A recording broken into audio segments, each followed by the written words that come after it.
want you to kind of chime in on it as well.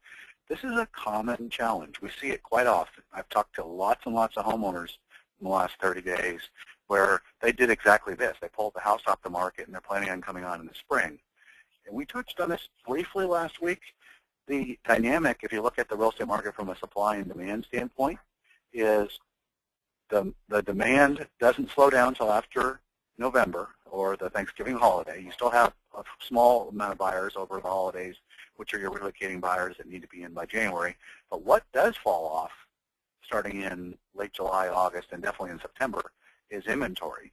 So there's actually a squeeze on inventory that occurs between late August all the way to November where the inventory falls faster than demand.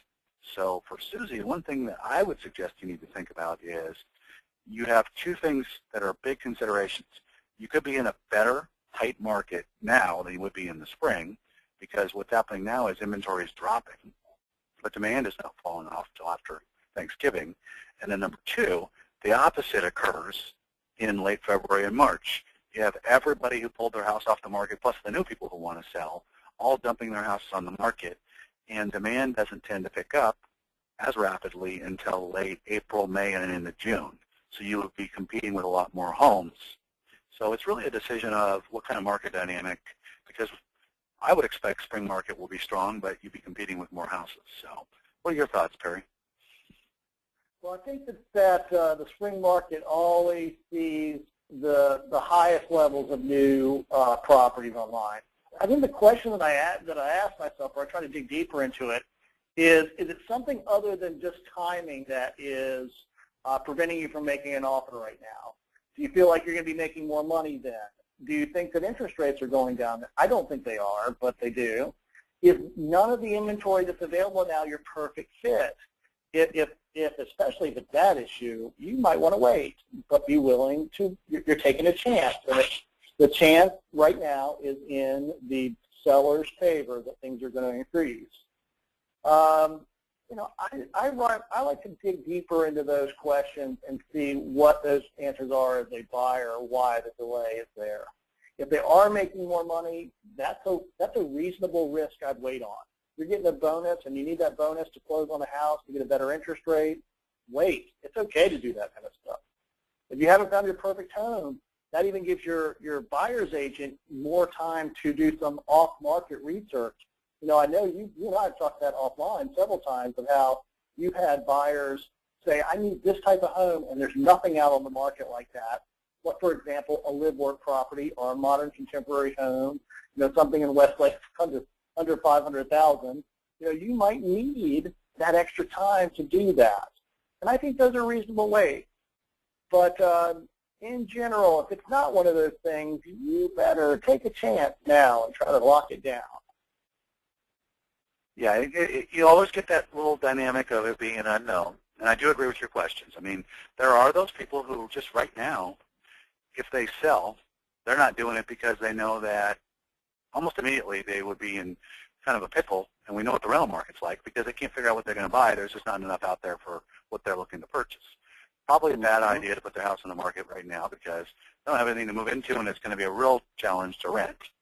But if it's just you're betting on the market being better, what the point I wanted to make is most people don't know that. I bet you if you took 50 or 100 homeowners and asked them about the supply and demand dynamics of the fall versus the spring, most of them wouldn't get it right because I know most agents don't get it right when I talk to them about it, right? They answer wrong. They think that the market drops off a cliff in the fall and there's nothing selling. And as you know, we've talked about it, Thanksgiving and the week after, because of that long weekend, is a big time for people to move into new houses. Absolutely. One of the biggest weekends of the year, in fact. So take a chance. Be willing to go out there, and if you see something you love and you're passionate about it, take a chance and buy it. It's yours. Yeah, absolutely. And I would expect, just touching on one of the points you made, Perry, interest rates, I think there's a very high likelihood that, like we've seen them pop up a little bit in the last month, that they're going to be higher in the spring than they will be now. And certainly, I don't expect that they would be lower. I don't think so either. And so that becomes the challenge, is that you're betting on a big if. But you also say this, is if a year from now you go to purchase in the late spring or summer and prices are up another 4%, it doesn't matter if the interest rates were 0.25% better. You're still paying more for a house. So that works against you if you're in a market with rising prices. So let's talk about poor Ralph here. Ralph is the epitome of so many buyers that are getting frustrated with how fast things are selling. Ralph talks about having a difficult time understanding the Austin market for housing. He's coming in from Arizona, and their market's picking up a little bit. So now he's either sold his house or knows he's going to be able to sell it, and he's trying to figure out how he's going to be able to purchase a home here without first living there, where he can actually go out, see, touch, view, preview homes. Things seem to be selling the same day, and absolutely, Ralph, your challenge is the following. If you're looking at a hot market, let's talk about like Circle C or Central Corridor, you know, in the price ranges that Perry and I have talked about, things absolutely will sell. Maybe not the first day, but certainly could sell in the first week with multiple offers. This is why any buyer who's not under contract with a top professional agent who's going to represent them exclusively is likely to miss out on the best deals or not be able to buy a house at all. The market is moving so quickly, and I know you do this, Perry, for your buyers like I do. We're out there shooting video. We're out there previewing houses, and it may be because of the way the contracts work with the option period that Ralph is going to have to look at a detailed video shoot of a unit downtown or a house in Circle C and use that with the guidance, having gone out and viewed homes with his agent, to make an offer based on the comparables and what his agent recommends, and then use that option period to fly out and validate and make sure it's the right home. Otherwise, he's going to keep missing out, don't you think? I agree. I mean, you even see people now locking it up, put under contract for $100 to lock up the property the moment it comes out on the market, just to get a 5-day inspection on the property, bring in their client, and then they go. I mean, it's not the cheapest option to go, but that's really a high-value, high-result technique that the people who are getting the homes are using. If you see something you like about it. And here's what I would say about that is, Perry, I know you don't do this and I don't do this either, is I don't write repetitive offers for buyers that tie up property after property. Number one, it would be expensive for them. But if I've shot video or I've gone out and previewed houses, and especially if I've looked at houses with them so I know what they want to purchase, I more than likely will know what they want, and I will shoot a video for them, and I'll send it to them and say, here's what this is going to sell for, here's what I recommend you write. And if it's a real buyer that's been fully pre-approved, I have no problem putting them under contract and having them fly into town a few days later or within the next 4 or 5 days, because I have the reliance, and I would be able to represent to the listing agent that I wrote the offer with, that I'm not just firing offers off. And I know there's those agents that do that, and these buyers that are trying to just tie up properties, especially if the sort of the medium to higher end. But, you know, I've had good luck with this. I've had Ralph's, if you will, as a prototype for a buyer, buy houses this way. And my odds of success are way above 80%. It's very rare, especially if I've looked at homes with them previously, to not know if it's a good fit or not. And I don't try and push them if it's not a good fit.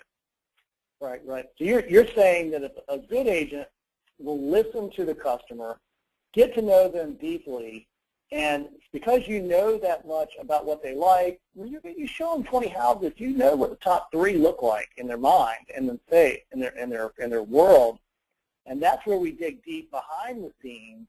You know, that's where choosing a buyer's agent who knows neighborhoods, who knows the condo project, who knows the people who live there if they have to, willing to knock on doors and say, hey, I have a buyer that's looking for a house like yours. Do you know anybody who wants to sell? That's really an important job in today's realtor world. It wasn't so important a year ago. It's more important than ever in today's world. Well, you think about the opposite. Let's say that the Ralph, the prototypical buyer Ralph, is working with 3 agents. All they've done is set them up on auto prospecting in the MLS. Listings are coming and going and selling quickly. You may very well have phone conversations multiple times with those agents, but they're not going to spend the time, because they haven't been retained the same way somebody will retain an attorney or a professional, to get and represent Ralph's best interest. They'll probably go sell houses to somebody else. And so it becomes a challenge for buyers. And I think much more than the market a year ago or even 6 months ago, it is imperative that buyers ask the right questions of their agents. What are they going to do for them? I get under contract with you? And do you have experience in this tight market in representing buyers? Wow. Yeah, it's a little bit of a challenge, and it's sort of counterintuitive. Buyers are like, well, yeah, it's a hot market. I don't really, blah, blah, blah. And, what's happening is, what you're seeing is buyers are not realizing the dynamic of the market. It may be too late. They miss out on their perfect house. And now they are like Ralph, and they're scrambling.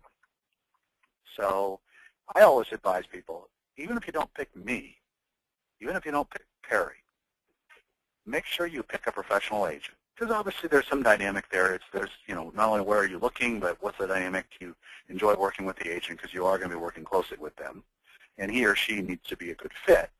So I certainly wouldn't be, like you don't, Perry, thinking that everybody needs to work with me, because that's not always the right fit. And sometimes I turn clients down myself. But pick an agent that you will work with. The number one reason I see buyers fail is they work with multiple agents and they don't retain one. Is that not what you see? Absolutely. Absolutely. Remember, as a buyer's agent, that is, you have a signed agreement, they have certain obligations to their buyers to make sure that they get the information first before any other person by law. You need those things nowadays. You need representation. And frankly, every agent, every seller would love to pay for the service of that person. So you don't have to worry about that either coming out of your pocket. Get the representation. Absolutely. And there's nothing, and there's plenty of protections in the contract you sign under a buyer agency agreement, if you will, in Texas. And you should read that, and you should understand who you're hiring. Make sure you're asking great questions. And I think, Perry, we probably could do a whole special series on how to pick the right buyer agent, and that's a whole different conversation. But anybody who has future questions for us, we're almost about to ready to wrap up for episode 7. You can certainly send them to info@AustinTexasRealEstateToday.com. That's info@AustinTexasRealEstateToday.com. Perry and I collect them in. We can't commit to getting them on next week necessarily, but certainly in the next couple episodes. We do this weekly. We will do that. Mr. Perry, it is episode 7 wrap-up time. We're in the can again with number 7. I will talk to you again next week. I don't know that we'll be doing it on Monday next week because of the holiday weekend, but certainly look forward to talking to you about how you had an awesome holiday, and wish you the best this week. Thank you, sir. I appreciate it. All right. Have a good one.